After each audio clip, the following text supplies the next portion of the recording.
திராவிட முன்னேற்ற கழகத்தில் எந்த விதமாவது மிரட்டி பயங்காட்டலாம்ங்கிற எண்ணத்தில் இருக்காங்க.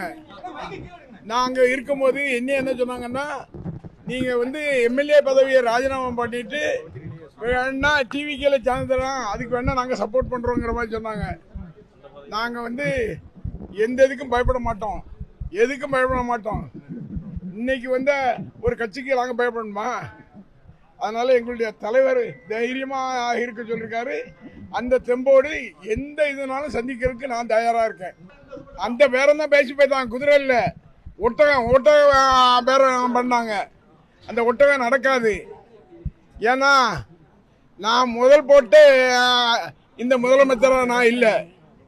நான் இருக்கிறது என்னுடைய கட்சியினுடைய தலைவர் மரியாதைக்குரிய தளபதி மரியாதைக்குரிய ஸ்டாலின் அவர்களுடைய எண்ணங்களை நிறைவேற்றுகின்ற தொண்டனாக நான் பணியாற்றுவேன் தவிர எதற்கும் அச்சப்பட மாட்டேன்.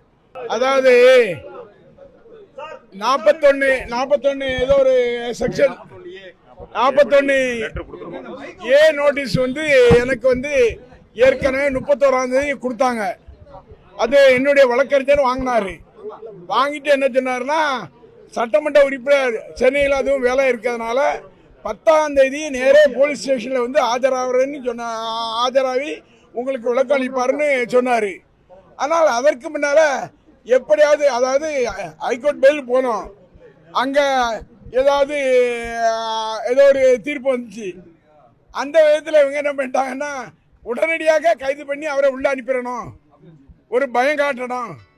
இந்த சலசலப்புக்கெல்லாம் அஞ்ச மாட்டோம், பயப்பட மாட்டோம். சிறுகுண்டத்தினுடைய சட்டமன்ற உறுப்பினர் அங்கே என்ன நடக்கு? லாட்டரி சீட்டு வியாபாரம், கஞ்சா வியாபாரம் நடக்கு. அது இல்லாமல் அந்த கற்பழிப்பு கேஸில் அந்த சட்டமன்ற உறுப்பினரே இருக்கார். அந்த சட்டமன்ற உறுப்பினர் ஏதாவது தொட்டி பார்க்க வேண்டாமா? என்ன ஆட்சி நடக்கு? சும்மா ஏதாவது ஒரு ஆட்சி நடத்தணுங்கிறதுக்காக ஆட்சி நடத்துகிறாங்க. இந்த ஆட்சி ரொம்ப நாள் நீடிக்காது. அதிகபட்சம் ஆனால் 6 மாதம் இந்த ஆட்சி. நான் சேலஞ்சாக சொல்கிறேன்.